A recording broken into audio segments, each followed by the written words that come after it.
હું પેલું જે આભાર છેલ્લે માનવાનો હોય, હું શરૂઆતથી કરી લઉં. હું આપ સૌનો આભારી છું. એક વરિષ્ઠ ગ્રુપ સાથે ભેગા થવાનું થાય. સિદ્ધાર્થભાઈનું નામ તો અમે સીએનમાં ભણતા હતા ત્યારથી જાણીએ. એટલે મણકીવાલા અટક જાણીતી સિદ્ધાર્થભાઈની. દર્શિતભાઈ આદરણીય પિનાકીનભાઈના દીકરા, અને એ પાછા અમારા સીએનમાં સિનિયર.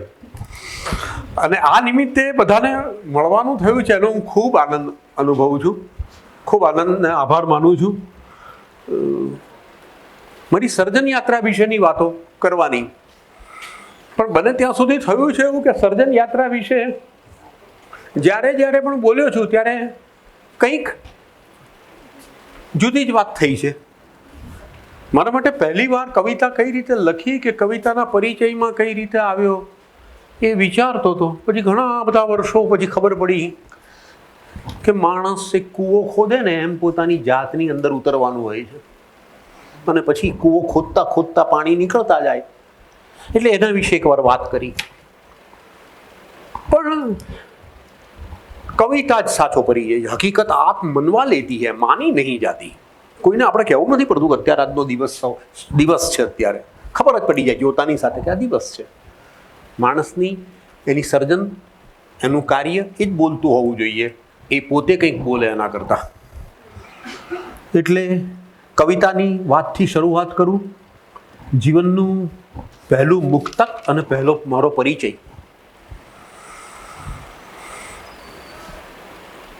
મુક્તક અને પરિચય લગભગ સિદ્ધાર્થભાઈ છઠ્ઠા સાતમા ધોરણમાં ભણતો હતો સીએનમાં, ત્યારે લખેલું. પછી એમ લાગ્યું હતું કે આ કવિતાઓ તો કંઈ બહુ મહત્વની નથી. લગભગ 1965ની આજુબાજુ, 65-67ની આજુબાજુમાં. પણ લાગ્યું હતું કે આ કવિતાઓ બહુ મહત્વની નથી. ક્યારેક આપણને આપણું કામ ગમતું નથી હોતું. ક્યારેક આપણને એમ લાગે કે ઠીક છે, આ બધું મેં કર્યું પણ બીજા જેવું નથી. બસ એવું જ કંઈક આ કવિતાની બાબતમાં થયેલું. ઘણા બધા વખત પછી બધાને લાગ્યું કે ના, આ સારી કવિતા છે, અને મેં એને મારા પરિચય તરીકે ગોઠવી દીધી. અહીંયા તો છું, પણ હોઠેથી ભૂલાઈ ગયેલો માણસ છું. અહીંયા તો છું, પણ હોઠેથી ભૂલાઈ ગયેલો માણસ છું. હું મારા ડાબા હાથે ક્યાંક મુકાઈ ગયેલો માણસ છું. અહીંયા તો છું, પણ હોઠેથી ભૂલાઈ ગયેલો માણસ છું. હું મારા ડાબા હાથે ક્યાંક મુકાઈ ગયેલો માણસ છું. પાણીનો છે આભાસ એવો, લાગુ છું સ્વયં દરિયા જેવો. પાણીનો છે આભાસ એવો, લાગુ છું સ્વયં દરિયા જેવો. કઈ એવી તરસથી રણ જેવું સુકાઈ ગયેલો માણસ છું. ને ક્યારેક આપણે રીસાઈ જઈએ છીએ ને ત્યારે મજાની વાત એટલી જ હોય છે કે મિત્રો, કુટુંબીજનો, નજીકના ઓળખીતાઓ બધા આપણને ખાસ મનાવવા આવતા હોય. મેં પેલા દિવસે કંઈક કહ્યું હતું એનું ખોટું નથી લાગ્યું ને, મેં કંઈક તારી સાથે આવું વર્તન કર્યું હતું એનું ખોટું નથી લાગ્યું ને. એમ એક પછી એક બધા આપણને આપણા મૌનને તોડવા માટે કે આપણને સમજાવવા માટે, મનાવવા માટે પ્રયત્ન કરતા હોય. સૌ આવી ગુનાહો પોતાના કબૂલીને મનાવે છે મિસ્કીન. સૌ આવી ગુનાહો પોતાના કબૂલીને મનાવે છે મિસ્કીન. આ કોને કહું, હું મારાથી રીસાઈ ગયેલો માણસ છું. અહીંયા તો છું, પણ હોઠેથી ભૂલાઈ ગયેલો માણસ છું. હું મારા ડાબા હાથે ક્યાંક મુકાઈ ગયેલો માણસ છું. પાણીનો છે આભાસ એવો, લાગુ છું સ્વયં દરિયા જેવો. કઈ એવી તરસથી રણ જેવું સુકાઈ ગયેલો માણસ છું. ને સૌ આવી ગુનાહો પોતાના કબૂલીને મનાવે છે મિસ્કીન. આ કોને કહું, હું મારાથી રીસાઈ ગયેલો માણસ છું. આ એ સમયના ગાળાની, પણ એની પાછળ જવું ને તો શરૂઆત તો આપણને કવિતા બધી જોડકણાઓની જ ગમતી હોય. અને જોડકણાથી કોઈ કવિ જેનું જોડકણું ગમી ગયું હોય એ જોડકણું આપણે ગોખ્યા કરતા હોય, બોલ્યા કરતા હોઈએ, જો સાહિત્યમાં રસ હોય તો. એ સમયના ગાળામાં ઘણા જોડકણાઓ વાંચેલા. પણ મને ખ્યાલ આવી ગયો કે કોઈ પણ જિંદગીનો કોઈ પણ બોલાયેલો કે વિચારાયેલો કે લખાયેલો શબ્દ નિષ્ફળ નથી જતો જિંદગીમાં. તો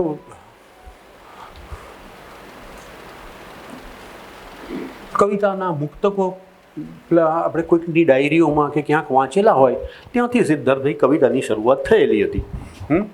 અને એમાં રિક્ષા પાછળ પણ શાયરીઓ આવે, અમીરોं की जिंदगी बिस्किट और केक और ड्राइवरों की जिंदगी स्टीयरिंग और બ્રેક.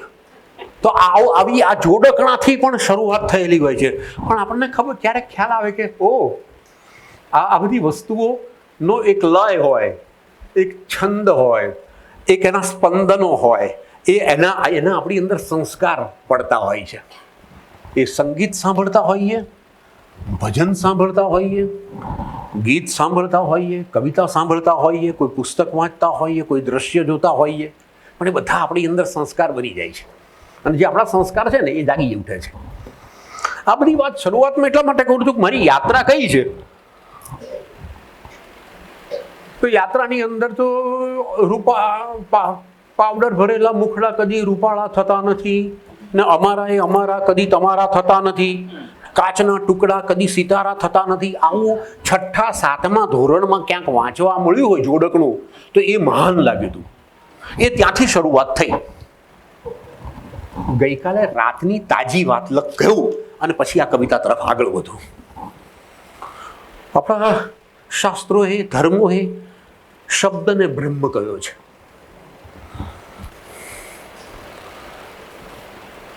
પછી લાગ્યું કે મેં જિંદગીભર કામ શું કર્યું? તો જિંદગીભર કાગળ ઉપર શબ્દો લખ્યા, કાગળ પર વાવ્યા છે મેં શબ્દોના બીજ. પછી આ શબ્દોના બીજની અંદર શું હશે? તો અર્થોના બીજ છે. અર્થોના બીજની અંદર સહેજ ઊંડા જઈએ તો વિચારોના બીજ છે. વિચારોના બીજની અંદર ઊંડે જઈએ તો સ્પંદનના બીજ છે. વાઇબ્રેશન, માત્ર સ્પંદનો છે. સ્પંદનના બીજમાં સહેજ ઊંડા ઉતરીએ તો ઉર્જા છે. માત્ર ઉર્જાના બીજની અંદર નીચે ઉતરીએ તો ચૈતન્ય છે. ચૈતન્ય એ સ્વયં પરમાત્મા, એ જ એક્સપાન્ડિંગ યુનિવર્સ, બ્રહ્મ. તો આપણી બધી જ યાત્રા તો બ્રહ્મની ચાલુ થઈ ગયેલી છે. પણ એ આપણને ખબર નથી હોતી. આપણને ખબર નથી હોતી કે આપણને જે બોલાવે છે ભગવાન બોલાવે છે. આપણને એ ખબર નથી હોતી કે આપણને જે ચૈતન્ય બોલાવે છે એ શક્તિ છે. યા દેવી સર્વભૂતેષુ શક્તિ રૂપેણ સંસ્થિતા. તો એ શક્તિ છે. એ જે શક્તિ છે એ પ્રકૃતિ એમની નથી ઉર્જા, કારણ કે એમાં સ્પંદનો છે, વાઇબ્રેશન છે. એ સ્પંદનોમાંથી જ વિચારો જન્મ્યા છે. કારણ કે કહે છે કે પૃથ્વી ઉપર કશું જ નહોતું, ત્યારે બધું નિસ્પંદ હતું. એમાંથી પહેલો સ્પંદન પ્રગટ્યો ઓમ. તો એ સ્પંદનો છે. સ્પંદનોમાંથી વિચારોમાંથી પાછા જઈએ તો ખબર પડે છે કે અર્થ. એટલે આપણને ઘણી વાર લાગે છે કે આપણે વ્યર્થ વિચારો છે, ખોટું છે. અર્થની પહેલા જોવા જઈએ તો ઉપર શબ્દો છે, શબ્દોની ઉપર કાગળ છે. એટલે ખબર પડી જાય છે ઘણા બધા વખતો પછી કે બહુ બોલવું નહીં, તો ઘણા વખતથી મૌન છું, લખ્યા સિવાયનું કામ કરતો નથી. કારણ કે આપણને ખબર પડી જાય છે કે આપણા શબ્દોની કિંમત છે. આપણા શબ્દો પાછા ફરીને આપણી પાસે આવે છે. એટલે હવે બહુ લોકોને હું શાંતિથી સાંભળ્યા કરું છું. અને આમ જોવા જાવ તો આ 70 વર્ષમાં કે 50-60 વર્ષની અંદર જે રીતે શબ્દોની સાથે કામ લીધું ને, એમાં મને એક વસ્તુ ખબર પડી ગઈ કે માણસ ગમે તેટલું સાચવીને, ચીપીને, શોધીને અઘરું શબ્દોમાં, અઘરી લેંગ્વેજની અંદર બોલે તો પણ મજાની વાત એ છે કે એ જે બોલતો હોય છે એ એના શબ્દો, એની વાત, એના ભાવમાં એ એના મનના જન્માક્ષર છે. એટલે વાક્ય જિંદગીભરને અંતે એક જ વાક્ય લખીને જવું હોય તો એક જ લખીશ કે માણસ જે બોલે છે એને સાંભળો, એના મન કેવું છે એ તમને એમાં, એના અવાજમાં ને વાતોમાં પ્રગટ થઈ જશે. જે માણસ જ્યાંથી આવતો હોય ત્યાંની ખબર લઈને આવે છે. હું મારા દીકરાને જ્યારે નાનો હતો જ્યારે મળવું ને ત્યારે મને હંમેશા એ કહે કે તમે મનોજ કાકાને મળીને આવ્યા. તને કઈ રીતે ખબર? નહીં, મનોજ ભાઈ જે હતા એમને સિગરેટ પીવાની સખત ટેવ. એટલે મેં કીધું હાથ મિલાવ્યો હોય કે ભેટ્યો હો, મારામાંથી સિગરેટની ગંધ આવે. એ પછી કે બિમલ કાકાને મળીને આવ્યા. એ તો ને કઈ રીતે ખબર પડી? તે બિમલભાઈ છે ને એમને સ્પ્રે છાંટવાની ટેવ, એટલે જાતના પરફ્યુમ. એટલે મારા કપડામાંથી, મારા હાથમાંથી પરફ્યુમની સુગંધ આવે. એક રસ્તા ઉપરથી જતા હોઈએ છીએ તો એ દારૂ પીધેલાના મોંમાંથી એ ગંધ આવતી હોય છે, અને ધ્યાન કરીને નીકળેલા માણસના ચહેરા ઉપર એની આંખોમાંથી એ તે ધ્યાન કર્યાની શાંતિને એનો અવાજ આવતો હોય છે. તો મને લાગ્યું છે કે જે માણસ જ્યાંથી આવે છે ને ત્યાંથી એ ખબર એની લઈને આવે છે. તમે જે સ્તરે જીવતા હો છો એ સ્તરેથી જ હૃદયના ભાવ પ્રગટે, એ સ્પંદન પ્રગટે. આટલું સમજાયા પછી જ્યાં ચૈતન્ય છે ત્યાં જીવન છે. જેટલું જીવંત છે એ બધું. પર્વતમાં અને પથ્થરમાં પણ ચૈતન્ય છે, પણ એ સૂતું છે, ઝરણામાં જાગે છે. આટલું સમજાયા પછી આટલું સમજવા સુધીની યાત્રા એ આ ગઝલો છે. જીવનની અંદર એ મિત્રની તો બહુ જરૂર છે, એટલે આ મુક્તકની શરૂઆત કરું. જીવનમાં મિત્ર એક એવો હોવો જોઈએ કે જે આપણને આપણી એકલતા આપણી ભરી દે, અને છતાં આપણને જરાય ડિસ્ટર્બ ના કરે, આપણને જાણે આપણને ઓબ્લાઇઝ કરતો હોય એવું વર્તન ના કરે. ઓરડામાં એકાદ ચિત્ર હોય પૂરતું છે, ને જીવનમાં એક સરસ મિત્ર હોય પૂરતું છે. મિલાવ હાથ ભલે સાવ મેલો ઘેલો છે, હૃદયથી આદમી પવિત્ર હોય પૂરતું છે. તો ગઝલ મારી કવિતા બે ભાગમાં છે. થોડીક હું મનના સ્તરની કવિતાઓ વાંચીશ, થોડીક શરીરના સ્તરની વાંચીશ. બે કાંઠે જિંદગી વહી છે, ક્યારેક શરીર તરફ, ક્યારેક મન તરફ. પહેલા મારી જે કવિતાઓ જાણીતી છે ત્યાંથી જ એની શરૂઆત કરું. તારું કશું ન હોય તો છોડીને આવતું, તારું કશું ન હોય તો છોડીને આવતું, ને તારું જ બધું હોય તો છોડી બતાવતું. અજવાળું જેના ઓરડે તારા જ નામનું, હું એ જ ઘર છું એ જ, ભલે ને ના આવતું. પહેર્યું છે એ તું જ છે, ઓઢ્યું છે એ તું, મારો દરેક શબ્દ તું, મારો સ્વભાવ તું. અને પેલા ઉદવાડાનો પ્રસંગ પારસીઓનો, સાકરની જેમ ઓગળી જઈશ હું પણ, સાકરની જેમ ઓગળી જઈશ હું પણ, છલકાતો કટોરો ભલે ને મોકલાવતું.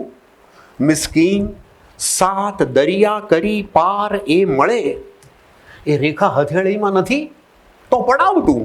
તારું કશું ન હોય તો છોડીને આવતું, તારું જ બધું હોય તો છોડી બતાવતું.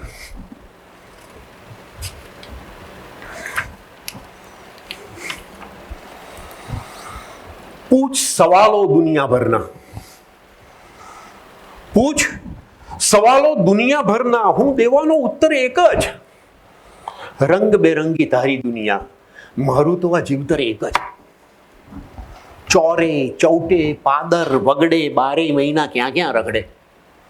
કેમ હજુ પણ ના સમજાયું? ઈશ્વર બહાર ભીતર એક જ, ને અંદર મન બહાર આ માયા એક, અંદર મન બહાર આ માયા એક બીજાના છે પડછાયા. કંઈક જન્મથી રમત ચાલતી, અંદર ને આ બહાર એક જ. કોણ ઘસાતું કોને ખાતર, સાવ નકામા પ્રશ્નો ના કર. કોણ ઘસાતું કોને ખાતર, સાવ નકામા પ્રશ્નો ના કર. મિસ્કિન શાલીગ્રામ અને આ ઓરસિયાનો પથ્થર એક જ. પૂછ સવાલો દુનિયાભરના, હું દેવાનો ઉત્તર એક જ. રંગ બેરંગી તારી દુનિયા, મારું તો આ જીવતર એક જ. જિંદગીની અંદર ક્યારેક સુખની કે દુઃખની થોડોક સમય ડિસ્ટર્બ કરે, પણ સુખની એ ડિસ્ટર્બ કરતી હોય છે. તો એકવાર જિંદગીની અંદર બહુ જ મૂંઝવણ થઈ હતી, અને લગભગ ક્યાં જવું કે શું કરવું એ સૂચતું નહોતું. એ સમયે હું મારા ગુરુ પાસે ગયો હતો, અને મેં એમને કહ્યું હતું કે જિંદગીની અંદર મૂંઝવણ ઊભી થાય ત્યારે શું કરવું. અને એમણે મને અમે ત્યારે ઉત્તર કાશી તરફ હતા, ગઢવાલમાં. મારો હાથ પકડીને લઈ ગયા. એક નદી વહેતી હતી તો ત્યાં અમે ઊભા રહ્યા, અને બસ જોયા કર. આ ગુરુઓનું કામ બધું અદ્ભુત હોય છે, એટલે એ જોતો હતો. થોડીક વાર થઈ તો છોકરાઓ બધા આવ્યા સ્કૂલેથી છૂટેલા, અને હાથમાં પથ્થર લીધો, અને પેલી જે નદી હતી ને એમાં પથ્થર નાખવા માંડ્યા. અને પથ્થરની 1 2 3 એવી રીતે આમ પેલી ટપ પડતો જાય ટપ્પા, અને એ જુએ.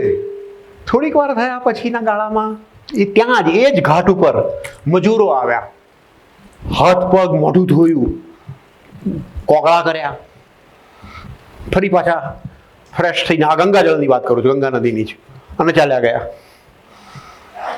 થોડોક સમય પછી ત્યાં પાસેનું જે મંદિર હતું ને ત્યાં કોઈ કપલ આવ્યું હતું. એ આવ્યા, હાથમાં ફૂલ હતા, નદીમાં પધરાવ્યા, પગે લાગ્યા, માથે જળ ચઢાવ્યું અને ગયા. મને કે મારા ગુરુએ કહ્યું બસ આમ જીવતા શીખજે. કઈ રીતે?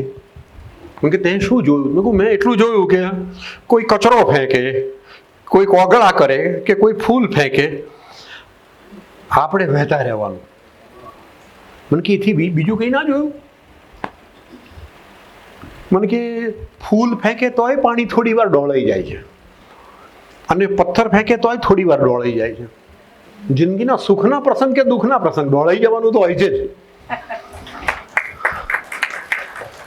એટલે આપણે ત્યાં વર્ધી સૂતક પણ હોય છે. બાળક જન્મે તો વર્ધી સૂતક કહે છે. સૂતક તો બે વખતે લાગે. તો એટલી વાતે મને જીવાડી દીધો ઘણા બધા વર્ષો કે હા, કોઈ પણ સમયે કોઈ પણ જગ્યાએથી આપણે આપણી અંદરની સાથે ક્લેરિટી સાથે હોઈએ તો ક્યાંય કોઈ લિંક તૂટતી જ નથી. લિંક પેલા એ જોડી આપી છે. તો ભારતમાં ફરતો તો ભારતમાંથી ગુજરાત, પહેલા સમગ્ર ગુજરાતમાં ફર્યો, પાછો ભારતમાં ફર્યો, ભારતમાંથી જ્યાં જે દેશમાં જવાનું થયું એમાં એવું થયું કે રશિયા જવાનું થયું ને ત્યાંના ગુજરાતીઓ સાથે બેઠો. અને ત્યાંના ગુજરાતીઓ સાથે બેઠો ત્યારે એ ગુજરાતીઓને મારે દરેક ગુજરાતીનું પણ ગુજરાતી કરીને કહેવું પડતું હતું કે આ એટલે શું, આ એટલે શું. એટલે ગરમું, બુઝારું, ડામચીઓ, ઓરસીઓ, આવું બધું કહું તે મારી સામે આમ જોયા કરે.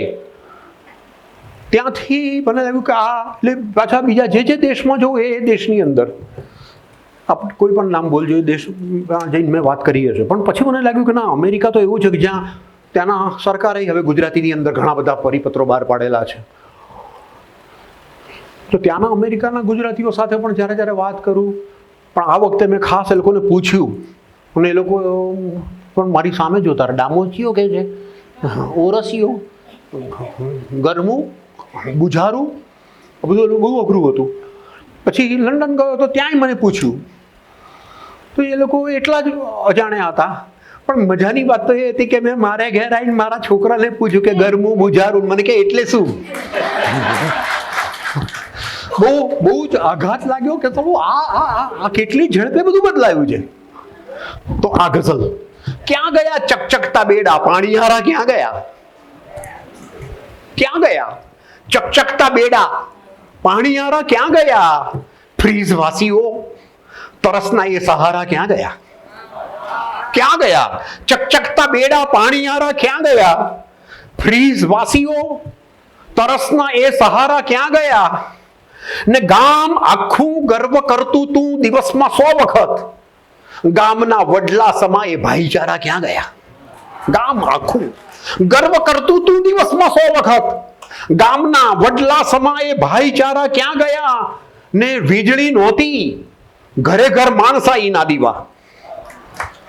વીજળી નહોતી, ઘરે ઘર માણસાઈ ના દીવા, ને કોડિયા બળતા હતા જે એક ધારા ક્યાં ગયા? ને એ લોકો ટ્રેક્ટર નથી કહેતા, એ લોકો ટ્રેક્ટર કે છે હવે મિસ્કીન ટ્રેક્ટર ખૂબ સારું છે, મગર થાય છે એ વૃદ્ધ ગાડા વાળનારા ક્યાં ગયા?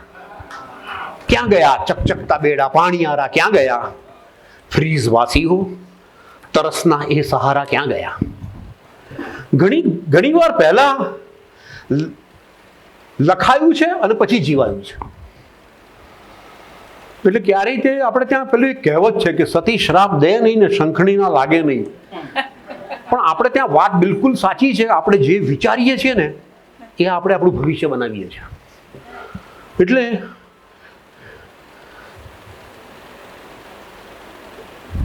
આ કવિતામાં પણ 2 ભાગ પડ્યા છે.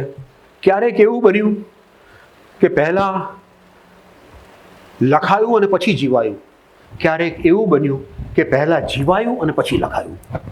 મોટાભાગની કવિતાઓ જીવાયા પછી લખાઈ છે, પણ ઘણી કવિતાઓ એવી છે કે લખાયું અને પછી જીવાયું. મુંબઈ ગયો હતો તો મારો બાળપણનો મિત્ર એ ત્યાં મુંબઈની બહુ મોટી હોસ્પિટલમાં અત્યારે બહુ મોટા હોદ્દા ઉપર છે. એટલે એણે મને કહ્યું કે ચાલ હું તને મારી હોસ્પિટલ બતાવું. પહેલો માળ. આમ આપણને એમ થાય કે કોઈ હોસ્પિટલ જોવામાં શું મજા આવે દર્શિતભાઈ, પણ મને એક આ હોલ આ વોર્ડ બતાવ્યો, પછી આ વોર્ડ બતાવ્યો, પછી આ વોર્ડ બતાવ્યો. ડૉક્ટર સલાબેન બેઠા છે, હું આવું બોલી રહ્યો છું, પણ એક પછી બધા વોર્ડ મને બતાવતો ગયો. અને જેમ જેમ હું એક પછી એક વોર્ડ જોતો ગયો, હું થીજી ગયો છું, ઠરી ગયો છું. નીચે આવ્યો, ત્યાં એક બેન ઊભા હતા. મને એમ કે એ રસ્તો ક્રોસ કરવા માગે છે હિન્દુજા હોસ્પિટલની બહાર. મને લાગ્યું લાવ હું એમને કહું તમને હું મદદ કરું, તમારે રસ્તો ક્રોસ કરવો હોય તો. એમણે કહ્યું ભાઈ બધાના ભાગ્યમાં જે મફત હવા છે ને મારા ભાગ્યમાં નથી, મારું ઓક્સિજન સિલિન્ડર આવે છે. તો જિંદગીની પહેલી વાર ખબર પડી કે આજ સુધી જિંદગીની અંદર કોઈક નાનકડું દુઃખ આવી જાય, કોઈક નાના નાના પ્રશ્નો ઊભા થાય અને આપણને એમ લાગે કે મેં કોઈનું બુરું વિચાર્યું નથી, મેં કશું ખોટું કર્યું નથી, આટલી પૂજા પાઠ કર્યા છે, આટલા ઉપવાસ કર્યા છે, મારા જીવનમાં શાનું દુઃખ પડે. પણ એ રાત્રે પહેલી વાર પ્રાર્થના કરી કે ભગવાન તું મને સાજો તાજો રાખે છે, એ બદલ તારો આભાર. પછી આ કવિતા તો લખાઈ ગઈ. લખાયા પછી આપણને પણ મેં કહ્યું ને કે આપણને ક્યારેક આપણું કામ બહુ ગમતું ના હોય કે ઠીક છે. પછીના થોડાક વર્ષો પછી અખંડાનંદમાં હરિકૃષ્ણ પાઠકે કવિતા મંગાવી કે દિવાળી અંક માટે એમને મોકલી. એ કવિતા છપાઈ અને 7મા દિવસે ઝવેરચંદ મેઘાણીના દીકરા મહેન્દ્ર મેઘાણીનો પત્ર આવ્યો કે રાજેશભાઈ આ તમારી કવિતા છે ને ગુજરાતી ભાષાની અડધી સદીની વાચન યાત્રામાં સ્વીકારી છે. એના 6 મહિના પછી ગુજરાત સરકાર તરફથી પત્ર મળ્યો કે 11મા ધોરણના ટેક્સ્ટ બુકમાં એને લેવામાં આવી છે. એ પછી એક વડીલોનું ગ્રુપ હતું, ત્યાં જવાનું થયું અને મેં જોયું કે આ કવિતા તો એ લોકો પ્રાર્થના તરીકે ગાતા હતા. અને પછી મેં જોયું કે આ તો ઘણી બધી જગ્યાએ ગવાય છે. દરેક કવિતા, આપણો દરેક શબ્દ એક કિસ્મત લઈને આવતો હોય છે, ભાગ્ય લઈને આવતો હોય છે. એ કવિતા કંઈકને દુર્લભ છે શ્વાસો, કંઈકને દુર્લભ છે શ્વાસો જે મફત વહેતી હવા. કંઈકને દુર્લભ છે શ્વાસો. રાત્રે ના લઈ શકે, ઊંઘ ના આવે, પાછળ ગોઠવીને બેસવું પડે, હાંફ ચડ્યો હોય. કંઈકને દુર્લભ છે શ્વાસો જે મફત વહેતી હવા. શ્વાસ તારાથી સહજ લેવાય છે, આભાર માન. કંઈકને દુર્લભ છે શ્વાસો જે મફત વહેતી હવા. શ્વાસ તારાથી સહજ લેવાય છે, આભાર માન. ને કંઈકની મૃત્યુથી બદતર છે પરિસ્થિતિ અહીં. આમ લાગે કે દેહ છૂટી જાય સારું. હવે કંઈકની મૃત્યુથી બદતર છે પરિસ્થિતિ અહીં. ટૂંકમાં બહેતર જીવન જીવાય છે, આભાર માન. કંઈકને દ્રષ્ટિ નથી ને કંઈક જોતા ધૂંધળું. કંઈકને દ્રષ્ટિ નથી ને કંઈક જોતા ધૂંધળું, આંખથી ચોખ્ખું તને દેખાય છે, આભાર માન. હવે જો આ આંખના બોર્ડમાં હું ગયો છું. કંઈક ઉબાઈ ગયા છે માનસિક, કંઈક ઉબાઈ ગયા છે, કંઈક પાગલ થઈ ગયા. જીવવાનું મન પળે પળ થાય છે, આભાર માન. ને એક સરખું જો હશે કંઈ પણ તો કંટાળી જઈશ. એક સરખું જો હશે કંઈ પણ તો કંટાળી જઈશ. વધતું ઓછું આ હૃદય હરખાય છે, આભાર માન. ને જીભના લોચા નથી વળતા ન દદડે આંસુઓ. જીભના લોચા નથી વળતા ન દદડે આંસુઓ. હોઠ આ ફફડે છે તો બોલાય છે, આભાર માન. ને વેણ સુકાયા નથી ને અવસરે શોભે હજી.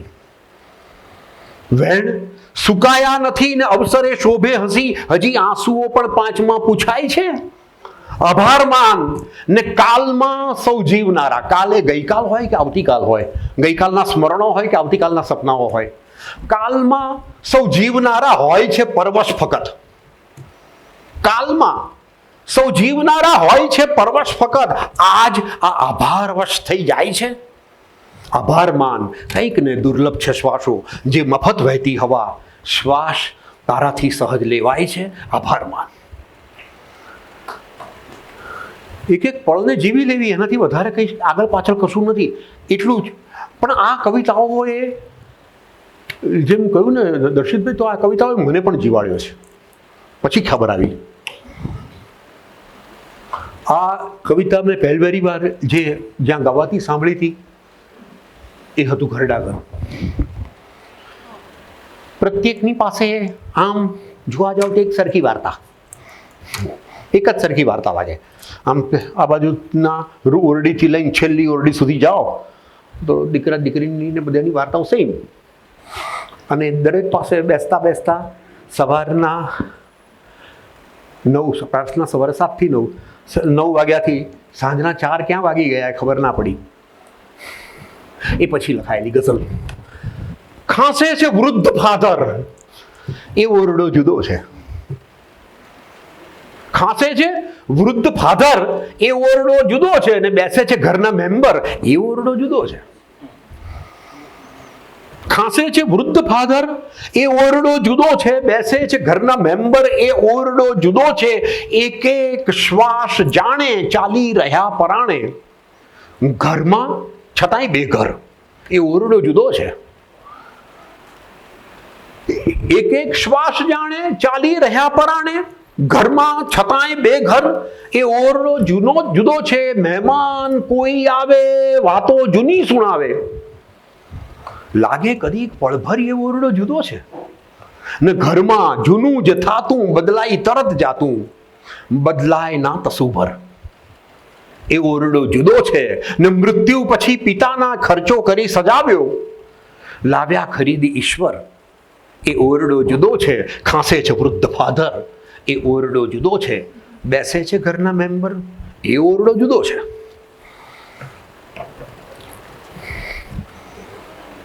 થોડીક કવિતાનો સહેજ રંગ બદલું એટલા માટે કે મેં જેમ કહ્યું ને, ક્યારેક કવિતાએ મને અજવાળું આપ્યું છે.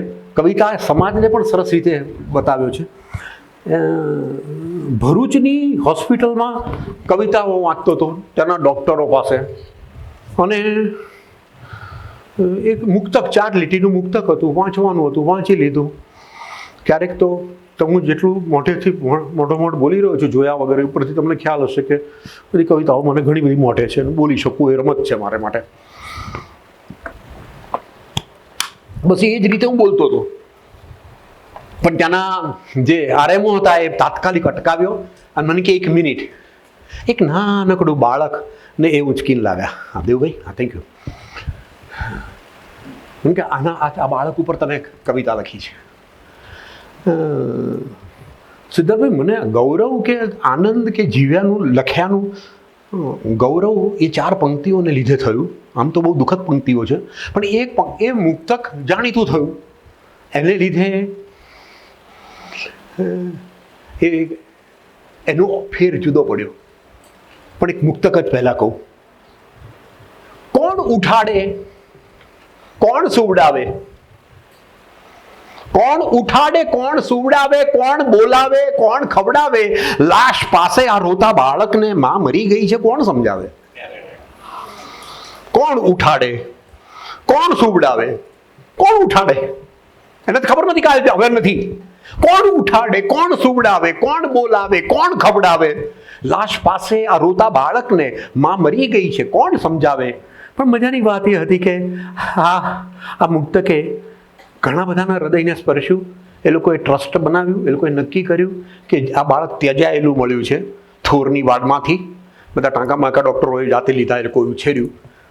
પણ મજાની વાત એ છે કે એ નિમિત્ત બન્યું મુક્તક, એ દીકરો નિમિત્ત, બાળક નિમિત્ત બન્યું. એ હોસ્પિટલની અંદર આજે પણ બહાર પારણું મૂકવામાં આવેલું છે અને ઘણું એને ડોનેશન મળ્યું.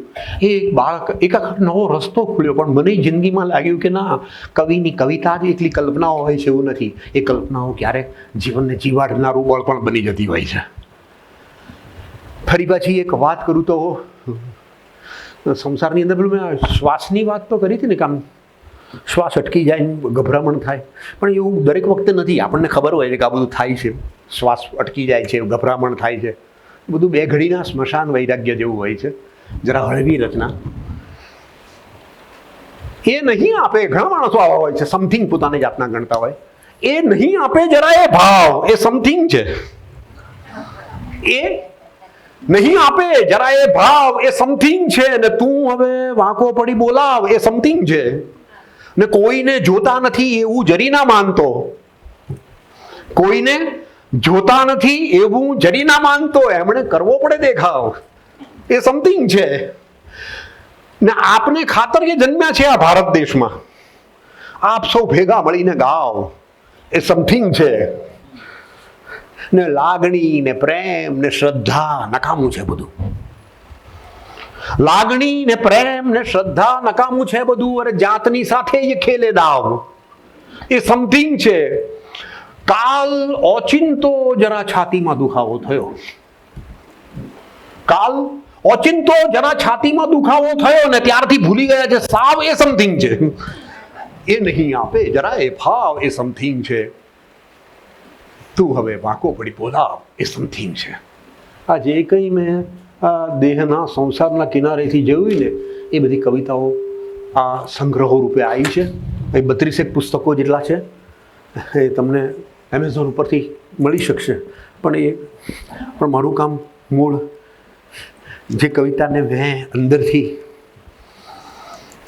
જે કવિતા હોય મને પણ અંદરથી બદલ્યો.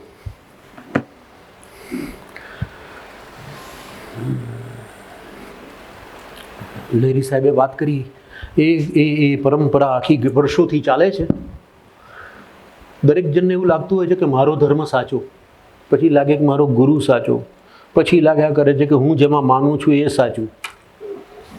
અને પછી એક તબક્કો એવો આવી જાય છે કે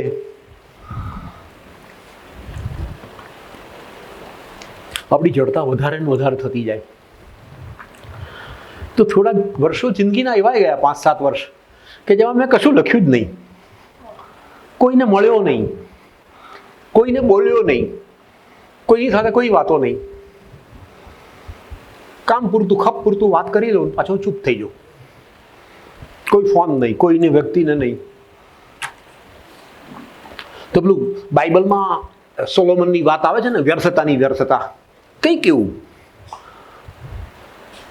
થોડાક મિત્રોએ તો એવું પણ કહ્યું કે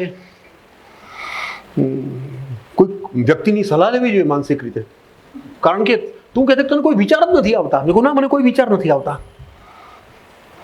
આપ સૌ વિચારજો કે ક્યારેક એક નાનકડો વિચાર રાત્રે આવે અને ઊંઘ 3-4 વાગ્યા સુધીની ઉડાડીને જતો રહે. એક નાનકડો વિચાર. આ વિચાર જો અટકી જાય તો કેટલી મજા આવે. કોઈ દિવસ આપણી મોટર ઘેર આવ્યા પછી તો એને પાર્ક કરી દીધી હોય છે. આપણે ઘરમાં બેઠા હોય, મોટર ગમે ત્યાં ફર્યા કરતી હોય એવું તો બને જ નહીં. આપણે પાર્ક કરીએ એટલે પણ પાર્ક થઈ જવું પડે મોટરે. આપણા મનને પણ આપણે કંઈક શાંત થઈ જાય થઈ જવું જોઈએ, પછી વિચાર આગળ ના ચાલવો જોઈએ. તો આ પરિસ્થિતિ 5-7 વર્ષ ગઈ. આજે હૃદય ખોલીને બોલવા બેઠો છું, એટલે થોડીક વાતો કરું છું. અને એ પરિસ્થિતિની અંદર મેં લગભગ તાઓથી લઈને, કુરાનથી લઈને, ભગવદ્ ગીતાથી લઈને, ધર્મ સંપ્રદાયો એમ કરતાં અભ્યાસ કરતો ગયો. જલન માત્રી જેવા શાયરોની સાથે મસ્જિદમાં જઈને બેસીને જોયું, મંદિરોમાં જઈને બેસ્યો, ચર્ચમાં જઈને બેસીને જોયું, રવિવારની કન્ફેશનની વાતો માટે. અને મને એક બહુ સરસ, આ બધું જે કંઈ છે એમ મારું છે, ક્યાંયથી વાંચેલું કે પેલું નથી, જે સૂર્યું એ લખ્યું. તો ખબર પડી કે દરેક ધર્મ વાત તો એક જ શીખવાડે છે, તું તારું મન ખાલી કર. આ બધી વિધિઓ એની કવિતા. આ તો કેવળ વિધિ રે મનવા ભરચક મન ખાલી કરવાની. આ તો કેવળ વિધિ. એક કન્ફેશન કરો, યજ્ઞ કરો, ધ્યાન કરો, કંઈ પણ કરો. આ તો કેવળ વિધિ રે મનવા ભરચક મન ખાલી કરવાની. સિદ્ધાસન કે પદ્માસન કે જપ તપ પૂજા પાઠ, સિદ્ધાસન કે પદ્માસન કે જપ તપ પૂજા પાઠ કળથી બળથી ઉકેલવાની જેની જેવી ગાંઠ. મહાવીર સ્વામીને નિર્ગ્રંથ કહેલા છે, કોઈ ગ્રંથિ જ નહીં. આપણે રોજ ગ્રંથિ ખુલતા જવાની હોય છે, પછી એકવાર બધી ગાંઠો ખુલતી જાય, ફરી નવો જન્મ. તો સિદ્ધાસન કે પદ્માસન કે જપ તપ પૂજા પાઠ કળથી બળથી ઉકેલવાની, જેની જેવી ગાંઠ ભજનમહી પણ ભટકે સઘળે, ભજનમહી પણ ભટકે સઘળે ત્યારે શું તાલી કરવાની? આ તો કેવળ વિધિ રમનવા ભરચક મન ખાલી કરવાની. ધૂપ દીપ નૈવેદ્ય આરતી ચંદન ચોખા ને ગંગાજળ. ક્યારેક વિચારવા જેવું છે કે આ ઘંટ કેમ વગાડવાનો, કેમ આવી રીતે આ ચંદન જ લગાડવાનું, કેમ આ દૂધનો અભિષેક કરવાનો, કેમ આ કપૂર, જેમ જેમ દરેક ધર્મના દરેકના લોબાન ત્યાં કેમ ને અહીંયા કેમ ગુગળ, આ બધું વિચારતા જઈએ તો એના રહસ્યો ખુલે. કદાચ એ ભૂલી ગયા છીએ આપણે. ધૂપ દીપ નૈવેદ્ય આરતી ચંદન ચોખા ને ગંગાજળ, ખૂણે ખૂણેથી બાવા જાળા કાઢી ને થઈ જાવું નિર્બળ. ધૂપ દીપ નૈવેદ્ય આરતી ચંદન ચોખા ને ગંગાજળ, ખૂણે ખૂણેથી બાવા જાળા કાઢી ને થઈ જાવું નિર્મળ. મબલખ કાંટા તોય બોરડી શબરીની વાલી કરવાની, આ તો કેવળ વિધિ રમનવા ભરચક મન ખાલી કરવાની. એક છે,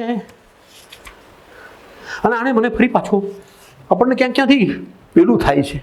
મેં કહ્યું કે એક જગ્યાએ મળ્યા હતા બધાએ, કહું જોયું હવે મૂર્તિઓ વેચાતી હતી, એટલે કહું જોયું ભગવાન વેચાય છે. એમ કહું ભગવાન નથી વેચાતા હતા, આ મૂર્તિઓ જ છે. ભગવાન તો આપણે આપણી શ્રદ્ધાથી બનાવવાના છે ને. તો જ્યાં ઝૂક્યા એ અણઘડ પથ્થર હોય ને તો પણ ત્યાં ઝૂકી ગયા તો ત્યાંથી ઉઘડી જવાય. જ્યાં ઝૂક્યા ત્યાં ઈશ્વર મનવા, જ્યાં ઝૂક્યા ત્યાં ઈશ્વર. પ્રશ્ન પૂછ્યા ત્યાં પથ્થર મનવા, પ્રશ્ન પૂછ્યા ત્યાં પથ્થર. આ પેલા ભગવાન ચમત્કારી જતું ગયા વાત, એ મૂર્તિ જ પથ્થરની થઈ ગઈ. જ્યાં ઝૂક્યા ત્યાં ઈશ્વર મનવા, જ્યાં ઝૂક્યા ત્યાં ઈશ્વર. પ્રશ્ન પૂછ્યા ત્યાં પથ્થર મનવા, પ્રશ્ન પૂછ્યા ત્યાં પથ્થર. તરસ તને લાગે ને જળની શોધ કરે તે સાચું. તરસ તને લાગે ને જળની શોધ કરે તે સાચું. સૂત્ર H2O નું ગોખે એ નિષ્ફળ ને કાચું. ગ્રંથો ખોલે કશું ન વળતું, તું ખોલી જો અંતર મનવા, તું ખોલી જો અંતર. જ્યાં ઝૂક્યા ત્યાં ઈશ્વર મનવા, જ્યાં ઝૂક્યા ત્યાં ઈશ્વર. પ્રશ્ન પૂછ્યા ત્યાં પથ્થર મનવા, પ્રશ્ન પૂછ્યા ત્યાં પથ્થર. 8 દિશા અને 68 તીરથ આંખ મીચીને દોડે. 8 દિશા ને 68 તીરથ આંખ મીચીને દોડે. કેવી કેવી કસરત ને વ્યાયામ કરી તન તોડે. જરાય હલ નહીં, હલાવ નહીં કઈ, તસુઈ પણ ના અંતર મનવા, તસુઈ પણ ના અંતર. જ્યાં ઝૂક્યા ત્યાં ઈશ્વર મનવા, જ્યાં ઝૂક્યા ત્યાં ઈશ્વર. દાસાનુદાસજી યાદ આવી જાય. દાસાનુદાસજી પાસે એક વ્યક્તિ ગયા હતા અને એમણે કહ્યું હતું કે મારે જીવનની અંદર આ પૂજા પાઠ નથી થઈ શકતા, આમ નથી થઈ શકતું. આવા સદગુરુને પૂછ્યું કે મારે કરવું શું, મારાથી પાસે એવો ટાઈમ જ નથી કે હું ધર્મ કંઈ કરી શકું. એમણે માત્ર એટલું કહ્યું કે તું જીવનમાં એટલું યાદ રાખજે ને કે તું હલતો નહીં અને કોઈને હલાવતો નહીં, તું ડિસ્ટર્બ થતો નહીં, કોઈને ડિસ્ટર્બ કરતો નહીં. હા, એટલું બધું અઘરું છે કે આપણને ખબર પડે છે કે હલવું નહીં હલાવવું નહીં, પણ એ દેશી ભાષામાં બોલે. એમણે કહી દીધું કે હલવું નહીં હલાવવું નહીં. આપણે કોઈનામાં બહુ અભિપ્રાયો આપવા નહીં, આપણે કોઈના આપણે અંદર મુક્ત રહેવું, નિર્લેપ કમળવત જળ કમળવત. તો જરાય હલ નહીં, હલાવ નહીં તું. તસુઈ પણ ના અંતર મનવા, તસુઈ પણ ના અંતર. જ્યાં ઝૂક્યા ત્યાં ઈશ્વર મનવા, જ્યાં ઝૂક્યા ત્યાં ઈશ્વર. પ્રશ્ન પૂછ્યા ત્યાં પથ્થર મનવા, પ્રશ્ન પૂછ્યા ત્યાં પથ્થર. 8 દિશા અને 68 તીરથની વાત આવી ત્યારે મને એક ગઝલ પણ યાદ આવી ગઈ. દેરી મંદિર શોધી શોધી લોક નિરંતર ફર્યા કરે છે. હું થોડાક એવા વ્યક્તિને ઓળખું છું, સોમવારે ક્યાંક અહીંયા, મંગળવારે અહીંયા, બુધવારે અહીંયા, ગુરુવારે અહીંયા, શુક્રવારે અહીંયા, શનિવારે અહીંયા, રવિવારે અહીંયા. આજે આ રંગનું, આજે આ રંગનું, આજે આ ખાધું, આજે આ ખાધું. અને હું પૂછું કે તમારી શ્રદ્ધા ક્યાં? તો દેરી મંદિર શોધી શોધી લોક નિરંતર ફર્યા કરે છે, રોજ રોજ સરનામું બદલી જાણે ઈશ્વર ફર્યા કરે છે. દેરી મંદિર શોધી શોધી લોક નિરંતર ફર્યા કરે છે, રોજ રોજ સરનામું બદલી જાણે ઈશ્વર ફર્યા કરે છે. રસ્તા જોયા, વાહન જોયા, વિચારને પણ જોતા શીખ્યો. આ પંક્તિ આવે એટલે હું અટકી જઉં અને ફરી પાછો એટલા માટે કે ક્યારેક નાની નાની વાત આપણા જીવનની અંદર બહુ મોટો સંસ્કાર બની જતી હોય છે, બહુ મોટી અસર કરતી જતી હોય છે. સિદ્ધાર્થભાઈ અહીંયા બેઠા છે, દર્શિતભાઈ બેઠા છે. આ તો બધા સિનિયરો છો મારા સ્કૂલમાં. પણ સીએન સુધી રોજ મારે ઘેરથી ચાલીને જવાનું, તો મારી બા મને રોજ સીએન મૂકવા આવે. એક દિવસ એણે મને કહ્યું હતું, હું તને રોજ ક્યાં સુધી મૂકવા આવીશ, જાતે રસ્તો ક્રોસ કરતા શીખ.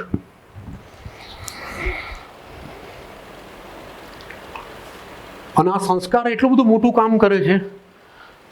ફરી પાછું યાદ આવે છે મારા ગુરુનો જ પ્રસંગ, કે એને કહ્યું હતું કે આ સંસ્કાર એટલે શું? કારણ કે આપણે તો ઘણા બધા શબ્દો સ્વીકારી લીધેલા છે, એમાં ઊંડે ઉતર્યા નથી. તેમણે બહુ સરસ વાત કરી છે કે સંસ્કાર ખરા ને એ પાણીના ટ્રેક જેવા છે. આ રૂમમાં તે પાણીના ટ્રેક છે. આપણે બાથરૂમમાં જે નહીએ છીએ એ તો એનો સૌથી શ્રેષ્ઠ દાખલો છે. બાથરૂમમાં નાતા હોઈએ ને તો તમે પાણી રેડજો, પાણી જે રેડાયું છે એ ચોક્કસ રીતે ઝરણામાં જઈને ગટર તરફ જતું રહેતું હશે. ફરી પાછા કાલે નહશો ને તો એ પાછું એ જ રસ્તે એ જ રીતે ત્યાં જશે. એ પાણીના ચોક્કસ ટ્રેક હોય છે. આ રૂમની અંદર અત્યારે બધું સરખું લાગે છે, પણ જો પાણી આવે તો એ એક ચોક્કસ ઢાળ ઉપર ઢળીને ક્યાંક નીકળી જવાનો પ્રયત્ન કરે. ક્યાંક ભરાવાનું હોય તો એ ભરાઈ જાય. બસ. પણ એ પાણીને જો ત્યાં સુકાવા દઈએ ને બીજા દિવસે જો બાથરૂમ ચોખ્ખું ના થયું જોયા કરીએ તો એ પાણીના ટ્રેક આપણને દેખાય. બીજા દિવસે ફરી પાછું પાણી રેડાય ને ત્યારે ફરી પાછું એ જ ટ્રેક ઉપરથી પાણી આગળ જાય. મન ખરું ને એ ફ્લોપી જેવું છે, એટલે એમાં બધા ટ્રેક પડેલા હોય છે. આ જન્મે એવું વારસો અને વાતાવરણ મળે એટલે ફરી પાછું પાણી એ ટ્રેક ઉપર વહેવા માંડે. તો બાએ તો મને આ રીતે રસ્તો ક્રોસ કરવાનું કહ્યું, પેલી અશોક હરિગંગા સ્ટોર પાસેથી આ બાજુ કહેવા માટે. મને બહુ અઘરું હતું. એક નાનકડા 5 વર્ષના 5મા ધોરણમાં ભણતા છોકરાને રસ્તો ક્રોસ કરવો બહુ અઘરું. મોટર આવે, સ્કૂટર આવે, સાયકલ આવે, પાછી કોઈ રિક્ષા આવીને જાય, કોઈ સ્પીડમાં આવીને જાય. આપણને થાય કે અહીંથી ત્યાં સુધીમાં રસ્તો કેમ ન કાઢવો? અને એ અડધો રસ્તો ક્રોસ કર્યો ને તો મને એમ લાગ્યું મેં બહુ મોટું કામ કર્યું.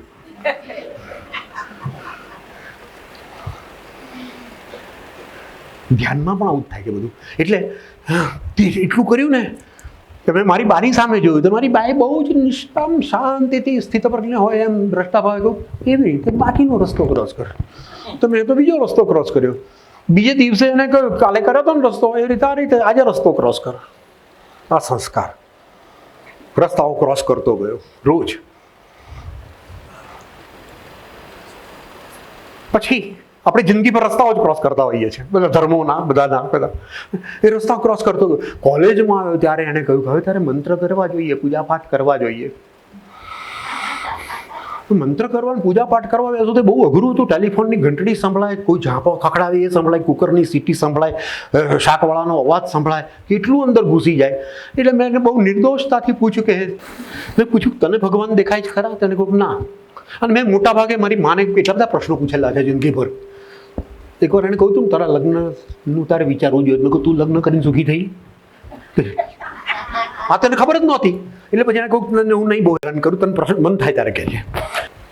મને કે ના તું આંખ બંધ કરે તો શું દેખાય? મને કે ભગવાનનું સ્વરૂપ દેખાય. હું કહું માં હું તો ત્યાં સુધી નથી પહોંચ્યો. તો મને કે ત્યાં રસ્તો કઈ રીતે ક્રોસ કર્યો તો? મેં કહું રસ્તો કઈ રીતે ક્રોસ કર્યો તો ખબર જ નહોતી, પણ એક વાહન જાય ને બીજું વાહન આવે ને જાય ને એની વચ્ચે આવજા હોય ને ઇન બિટવીન સ્પેસ હોય, ખાલી જગ્યા હોય બા, એ જગ્યામાંથી નીકળી જવાનું હોય. તો મને કે તને કયા ભગવાનનું સ્વરૂપ ગમે? મેં કહું કોઈ નહીં, પૂજ્ય મોટા સામે બેઠા હોય મજા આવે. તો મોટાનું સામે મૂક્યું અને બેસું. પછી મને કે આપણા વિચારો હોય ને એની અંદર પણ બહુ જગ્યાઓ હોય છે. એ મારી બા બિલકુલ અભણ હતી હો, સૌરાષ્ટ્રની, અને એને છાંદોગ્ય ઉપનિષદ નહોતું વાંચ્યું એટલે વિચાર શૂન્યતાની ખબર નહોતી. ઓશોને નહોતા વાંચ્યા એટલે થોટલેસ માઇન્ડની ખબર નહોતી. અને કશું એવું બધું હતું નહીં. પણ ગયા અંદર એક વિચારને બીજા વિચારની વચ્ચે બહુ જગ્યા હોય. પછી એક વિચારને બીજા વિચારની કંઈ જોડાણે ના હોય, બેમાં કંઈ એકબીજાની સાથે કંઈ બધું મેળે એવું નહીં. પહેલો વિચાર માણેક ચોકનો હોય, બીજો વિચાર આપણે વતનમાં ગયા છીએ હોય. આની ઉપર હું વર્ષો સુધી મેં કામ કર્યું. અને આ શેર રસ્તા જોયા, વાહન જોયા, વિચારને પણ જોતા શીખ્યો. રસ્તા જોયા, વાહન જોયા, વિચારને પણ જોતા શીખ્યો. કોઈ નથી જંપીને બેઠું, માણસ માત્ર ફર્યા કરે છે. ને પવન આવતા કરે ઉડાઉડ પ્લાસ્ટિકની હલકી કોથળીઓ. પવન આવતા કરે ઉડાઉડ પ્લાસ્ટિકની હલકી કોથળીઓ જોયા છે મેં. સુખના છાંટે ઘણાય અદ્ધર ફર્યા કરે છે ને ગળી જાય છે બધાય સુખ દુઃખ, ગળી જાય છે બધું ભલભલું. મનનું નામ ધરીને ભીતર ભૂખ્યો અજગર ફર્યા કરે છે. ને દર્શન છોડી પ્રદક્ષિણામાં રસ કેવો મિસ્કીન પડ્યો છે. દર્શન છોડી પ્રદક્ષિણામાં રસ કેવો મિસ્કીન પડ્યો છે. ભીતર પ્રવેશવાને બદલે ચક્કર ચક્કર ફર્યા કરે છે. દેરી મંદિર શોધી શોધી લોક નિરંતર ફર્યા કરે છે. રોજ રોજ સરનામું બદલી જાણે ઈશ્વર ફર્યા કરે છે. જે આગળ જતા જે દેહ ને મન જે હતું ને એ બધું ક્યાંક ક્યાંક જોડાતું લાગ્યું. જે જીવાયું એ બધાની તો વાત હું વિગતે નહીં કરું, સરસરાટ વાંચતો જઈશ. પણ જીવનની અંદર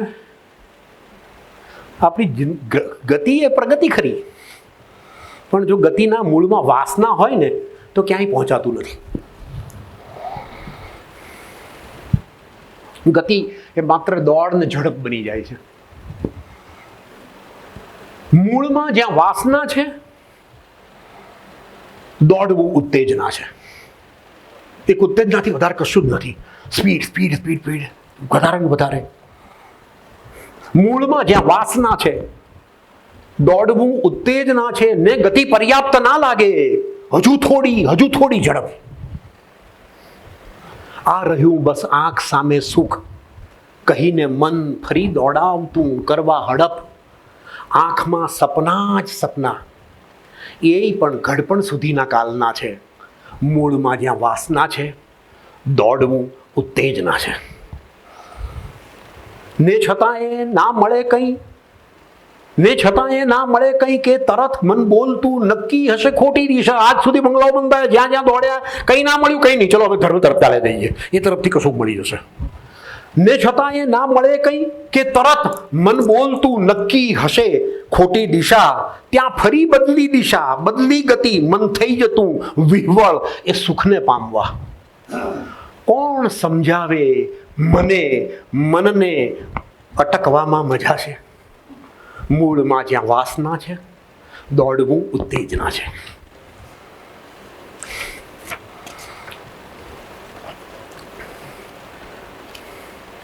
પછી મિત્રો તો ક્યારેક પૂછે છે પણ ખરા કે હવે ક્યાં છું. પણ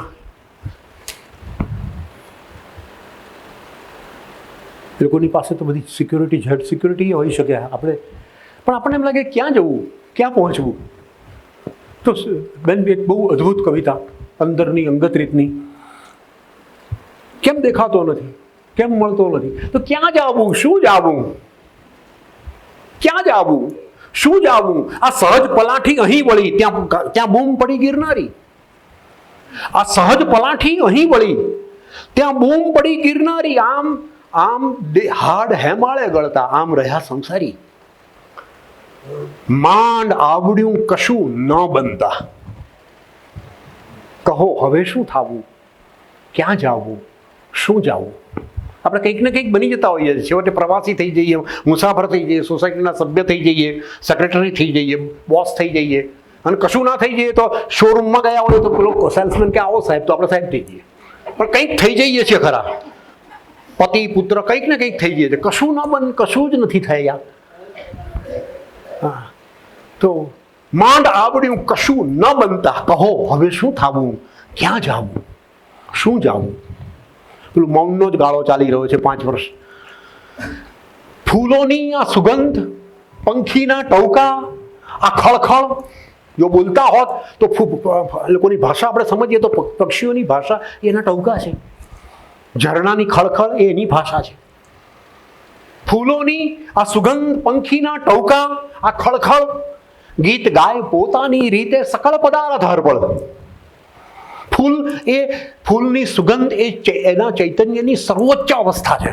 બી હતી ત્યારે ખબર નહોતી એમાં સુગંધ હશે, બી હતું ત્યારે ખબર નહોતી કે થડ હશે, બી હતી ત્યારે ખબર નહોતી કે પાંદડા હશે, બી હતી ત્યારે ખબર નહોતી કે ફૂલ હશે, ફૂલ હતું ત્યારે ખબર નહોતી કે આટલી સરસ સુગંધ હશે. શુદ્ધ ચૈતન્યનું સ્વરૂપ એ સુગંધ છે. ફૂલોની આ સુગંધ, પંખીના ટહુકા આ ખળખળ, ગીત ગાય પોતાની રીતે સકળ પદાર્થ હરપળ, માંડ શમ્યો ઘોંઘાટ પીપુડી, હવે નથી કંઈ ગાવું, ક્યાં જાવું, શું જાવું. છેલ્લે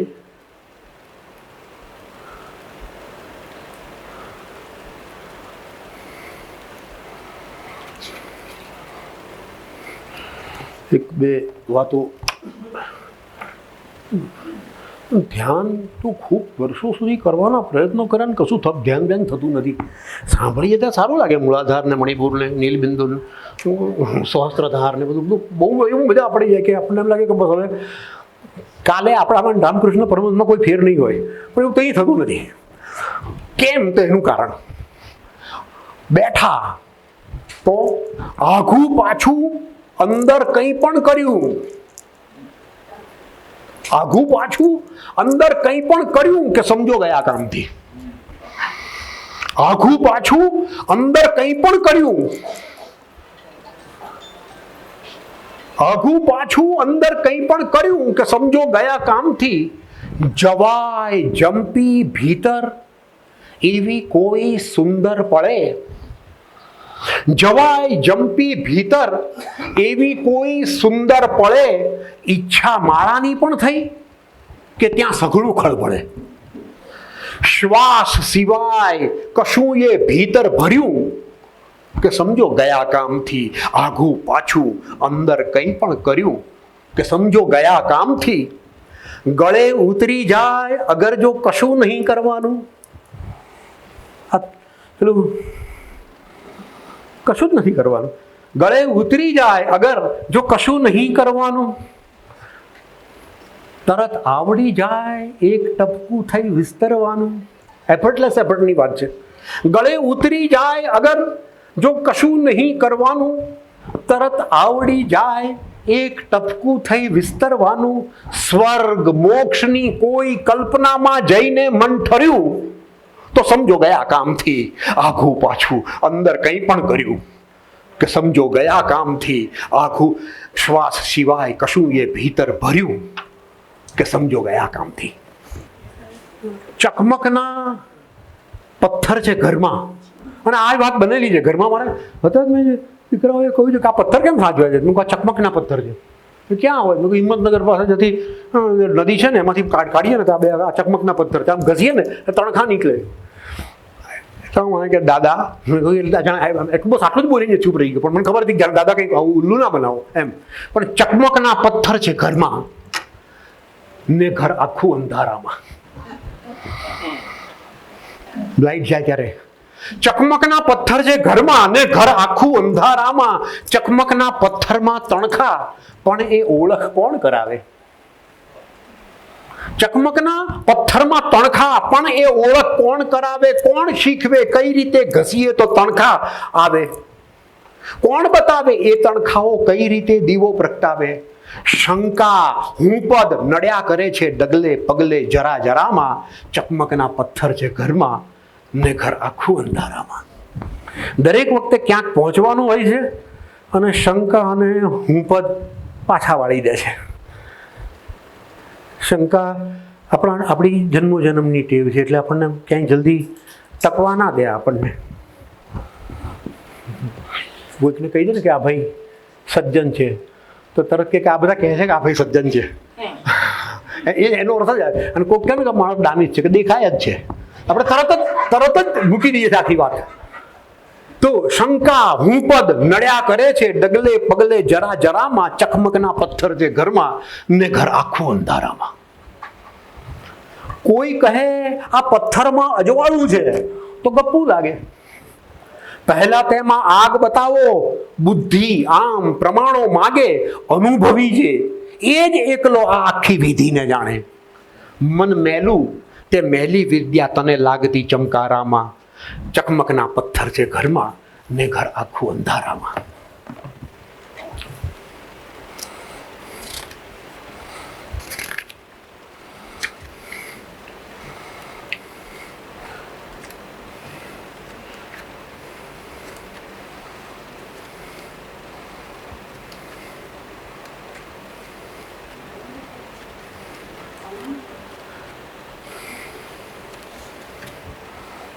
મારા મનમાં છે એ બે ગઝલ રજૂ કરી મારી વાત પૂરું કરું છું.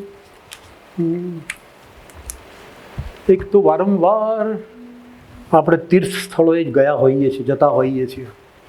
દર વખતે જઈએ પણ છીએ ને ત્યારે લાગે છે કે હવે આવતી વખતે નથી આવવું. આ ગંદકી, આ ભીડ, આ ધક્કા મૂકી નહીં. ફરી પાછું એમ થાય છે કંઈક જયા જઈએ કોઈક વાર.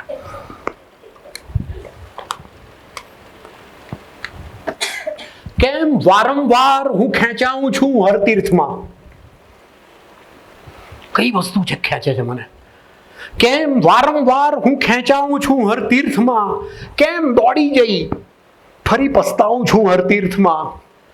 ફૂલ આંસુ થઈને ચડતો જાઉં છું હર તીર્થમાં. સાવ ખાલી છું અને છલકાઉં છું હર તીર્થમાં. થાય છે આવ્યો છું મૂકી એકલો એને ઘરે, શોધવા જેને હું ઠોકર ખાઉં છું હર તીર્થમાં. જળહળે છે એ જ, ટવકે એ જ, મહેકે એ જ.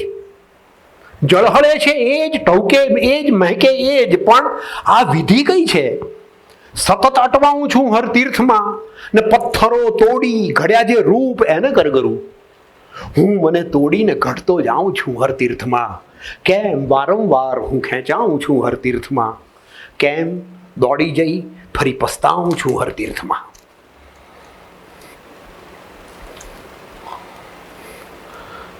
ઘણા બધા લાંબા સમય પછી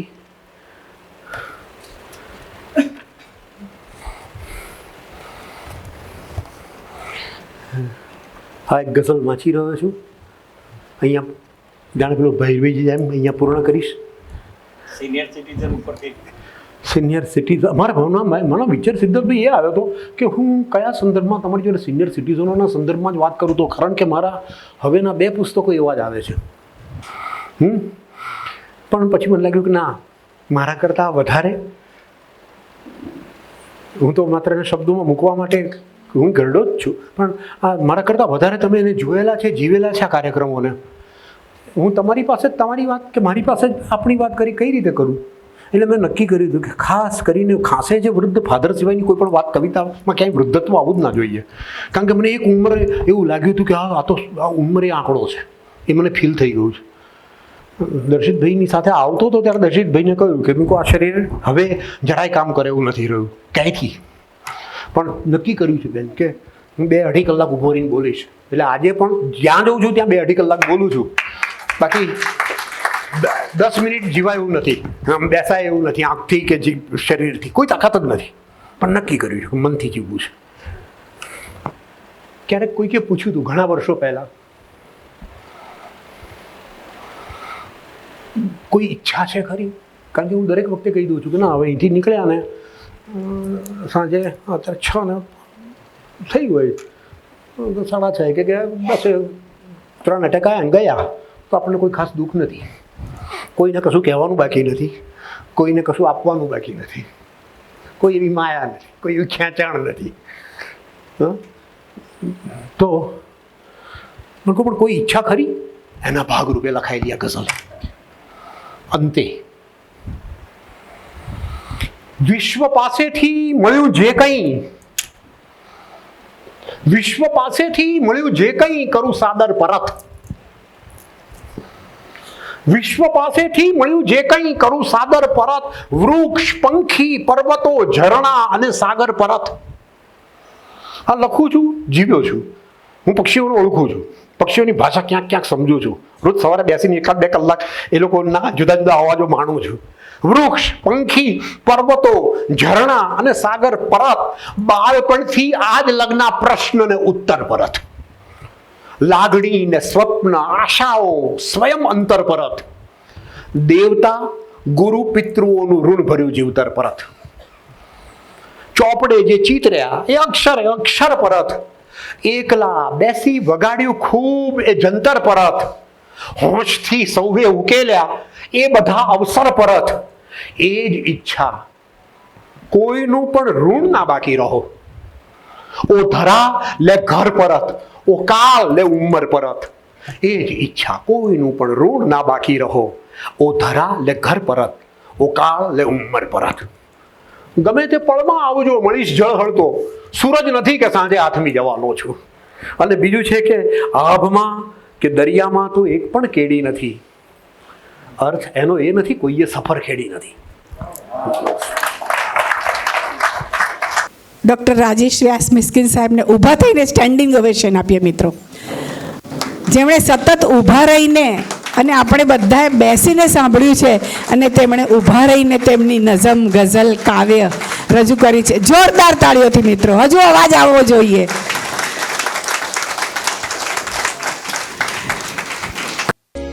મિત્રો, મને નિયમિત સાંભળતા રહેવા માટે તમે મારી ચેનલને સબસ્ક્રાઇબ કરો, લાઈક કરો અને તમારા અનુભવો પણ આ વિષયના હોય ને તો શેર કરો, કોમેન્ટ કરો મને. નમસ્તે.